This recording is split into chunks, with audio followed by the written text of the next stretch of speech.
I am the director of the Truth and Grace Ministry, and that is a support group for adult survivors of child abuse. And we do that here at Crossroads. We do 3 groups a year. They're 9 sessions long, and we use a model out of Open Hearts Ministry of Michigan. How do people find out about this, and does it do them any good? Okay. First, it does a lot of good. It's a very powerful ministry where we look at the road people have traveled on through their childhood. We talk about the traumas they've experienced. Then we look at the road people are on now. How did their abuse impact them in their adulthood? Does it impact them? Yes. Relationally, job-wise, self-esteem, depression. So let me bring something up, because I know a few people who are in these kinds of things elsewhere, or they were, and I know that a lot of people have a hard time believing that somebody still has a problem. They just need to get over it.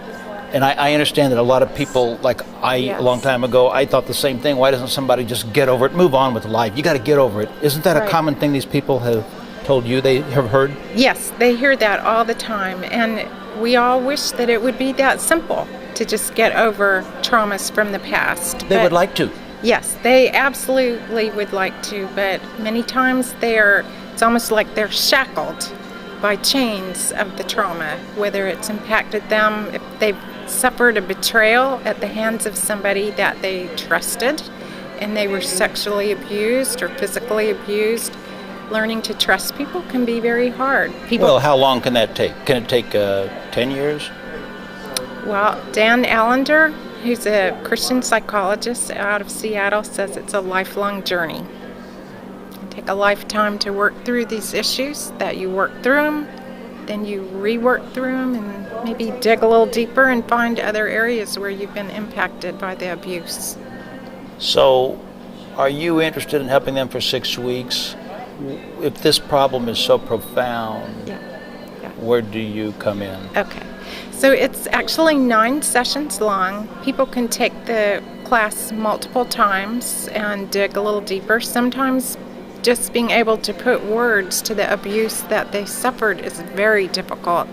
And maybe the first time they just tell their story, and that's all that they are capable of doing. The next time around, maybe they tell their story and they look at how it's impacting them today, whether maritally or depression-wise, and they can go through it again. Then we also have the next level, the journey continues, which is a whole different way of dealing with things. So, you believe in this. You're willing to spend a long time with people. That is, long time in terms of like through the years, or are you in and out of their lives? It depends on the individual. Some people have a big support system. We might make referrals to therapy, and some people are isolated and we see them more than once. So it depends on the individual. It depends on what the level of trauma that they experienced. Are you getting paid for this Truth and Grace? Is that what you call it? We are volunteers. Some of us get some stipends, so small. So it's not about the money. No. It's definitely a caregiving ministry, something that I definitely believe in. For my day job, I work at Safe Child, which stands for Stop Abuse for Every Child, and it's a child abuse prevention agency. So you're a trained counselor, you're a certified Yes. Counselor. Clinical social worker. Yeah, clinical social worker. Yeah. And so you see all the garbage. Yeah. So I see it from the parenting perspective, see it from the kids' perspective when they're young, and this is kind of the other end of the spectrum of, once kids are grown up, how the abuse has impacted them. And many times it impacts them spiritually as well. Where was God when I was raped? Where was God when my father came into my room every night? And it's hard for them not to put their father's face on the face of God. And that is something that we address as well. Can people recover? Yes, they can recover and they can find healing. And that is the hope. We like to offer hope to people coming to our groups. Do you see it? Yeah, I do see it. So, see it every group. So give us one tip before you leave, because she's getting ready to go to one of these Grace and Truth meetings. And what's something that we all need to know? What's one good thing or two?